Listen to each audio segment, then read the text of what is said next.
হরে কৃষ্ণা। প্রিয় ভক্তবৃন্দ, চাতুর্মাস্য ব্রত 2025 সালে শুরু হচ্ছে 6 জুলাই রবিবার দেবশয়নী একাদশী থেকে এবং চলবে 1 নভেম্বর দেবোত্থান একাদশী পর্যন্ত।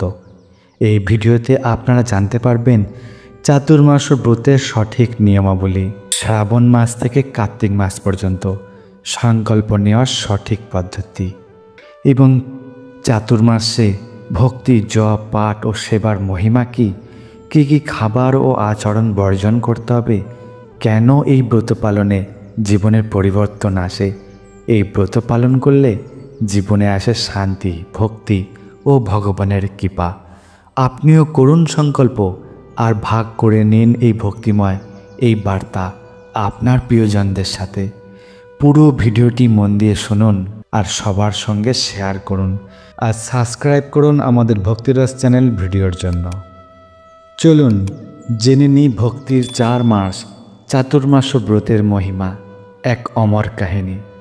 অনেক কাল আগের কথা। পৃথিবীটা তখন যেমন আজ তেমন ছিল না। মানুষ ছিল সরল, জীবন ছিল মাটির গন্ধে ভরা। কিন্তু এক সময় মানুষ ভুলে যেতে লাগলো নিজের কর্তব্য। পাপের ছায়া বাড়তে লাগলো পৃথিবীতে। তখন দেবতারা আতঙ্কিত হয়ে ছুটে গেলেন স্বয়ং বিষ্ণু ভগবানের স্মরণে।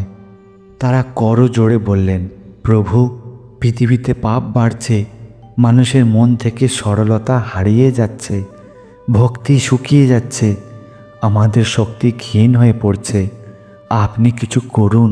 তখন শ্রাবণ মাস, বর্ষার ধারা থেমে থেমে ঝরছে, গঙ্গা শান্তভাবে বইছে, আর ভগবান বিষ্ণু তার শঙ্খ, চক্র, গদা ও পদ্ম নিয়ে গভীর ধ্যানে অবতীর্ণ হলেন। তিনি ধীরে ধীরে চোখ বন্ধ করলেন এবং বললেন, আমি এখন যাব যোগনিদ্রায় 4 মাস।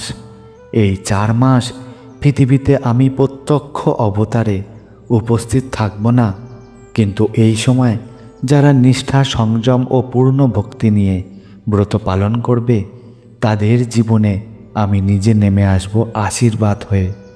এই সময়টাই হলো চাতুর্মাস্য, অর্থাৎ 4 মাসের পবিত্র ব্রত, ভগবানের ঘুমের সময়। এই ব্রতের শুরু কোথা থেকে?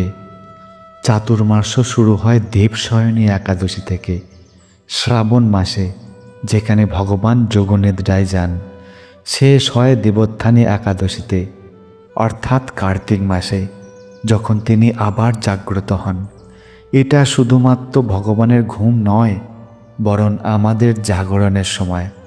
এই সময় যারা সংযম পালন করবেন, ভক্তি করেন, তাদের আত্মার গভীরে ভগবানের আলো প্রবেশ করে। একটি ছোট্ট গ্রামের কথা বলি। তেপান্তরের মাঠের ধারে বটগাছের ছাওয়াই ছিল এক কুটির। সেখানেই থাকতেন গোপাল ও তার স্ত্রী শ্যামা। গোপাল ছিলেন গরিব ঘরের কৃষক। দিন দিন সংসারে অনটন বেড়েই চলেছে।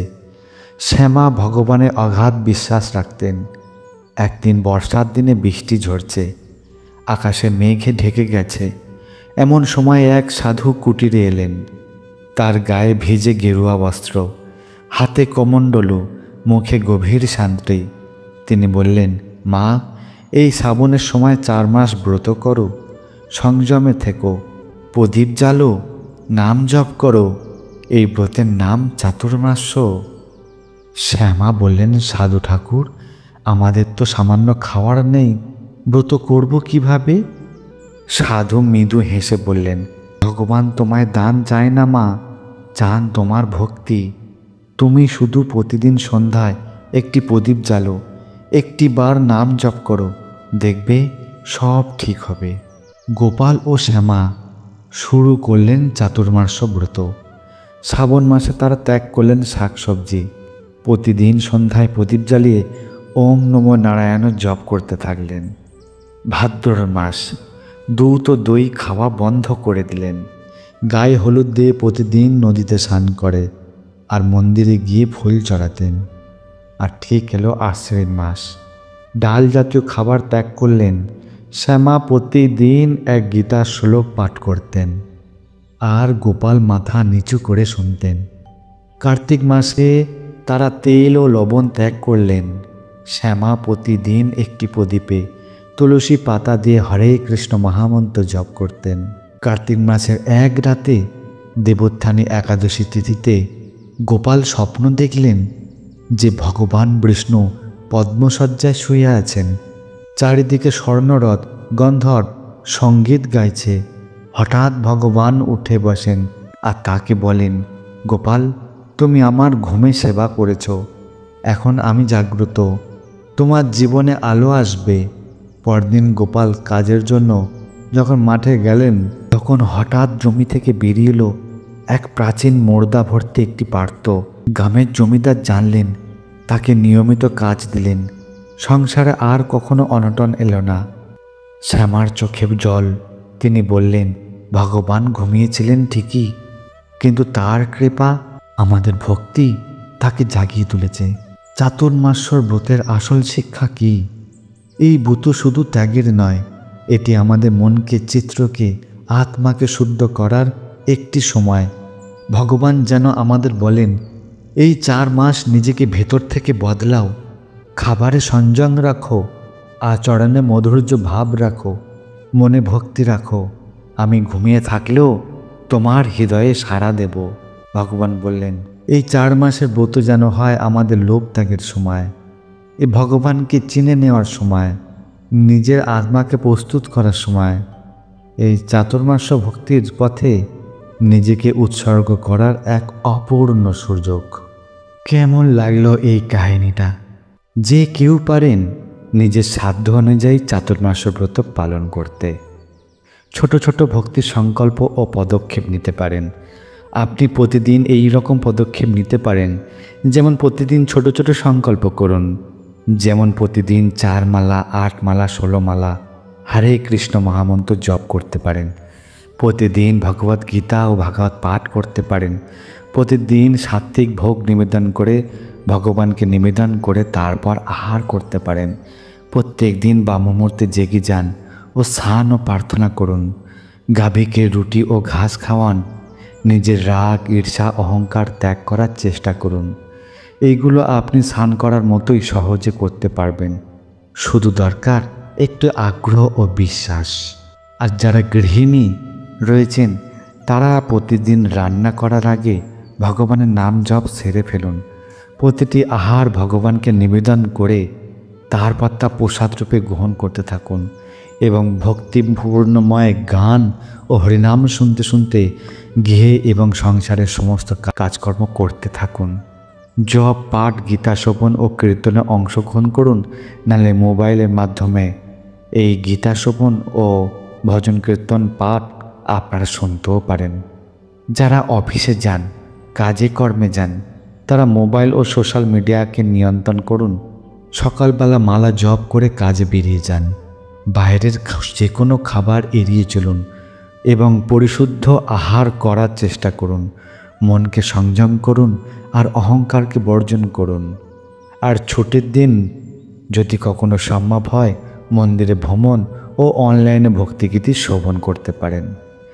যারা ছাত্রছাত্রীরা রয়েছে, যারা স্কুল কলেজে পড়াশোনা করছে, তারা প্রত্যেক দিন সকালে উঠেই প্রণাম করুন তাদের নিজেদের পিতামাতাকে ও ভগবানকে, এবং প্রত্যেক দিন গীতার একটি করে শ্লোক উচ্চারণ করুন বা স্মরণ করুন। ছোট করে হলো 1 মালা অন্তত জপ করুন। অবসর সময় কোনো ফোনে হাত নয়, অবসর সময় ভক্তি গান, পাঠ ও কীর্তন শুনুন ভক্তদের কাছে। ছোট্ট সংকল্প নিন, যেমন মিষ্টি ত্যাগ করুন, টিভি দেখা কমানো ত্যাগ করুন। শিশু, বৃদ্ধ, অসুস্থ, গর্ভবতী তাদের জন্য এই কঠিন উপবাস নয়, বরং ভক্তি ভাবই মুখ্য। শুধু নাম জপ, শ্রবণ ও পবিত্র চিন্তা, এটাই যথেষ্ট। তাদের জন্য ভগবান আরও বেশি করুণাময় হয়ে যান। সংকল্প নেওয়ার সঠিক পদ্ধতি জানুন। ঠিক 6 জুলাই ব্রাহ্ম মুহূর্তে উঠে পড়ুন স্নান করে, আর গঙ্গা জল হাতে নিয়ে বলুন, হে ভগবান, আমি আপনাকে খুশি করতে এই চাতুর্মাসের আমার সাধ্য অনুযায়ী এই সংকল্প নিচ্ছি। আপনি আমাকে শক্তি ও ভক্তি দিন। আর ঠিক সেই মুহূর্তেই আপনি পেয়েছেন ভগবানের কৃপা দৃষ্টি। চাতুর্মাস্য ব্রতে কি কি পরিহার করবেন, কি কি খাবেন না?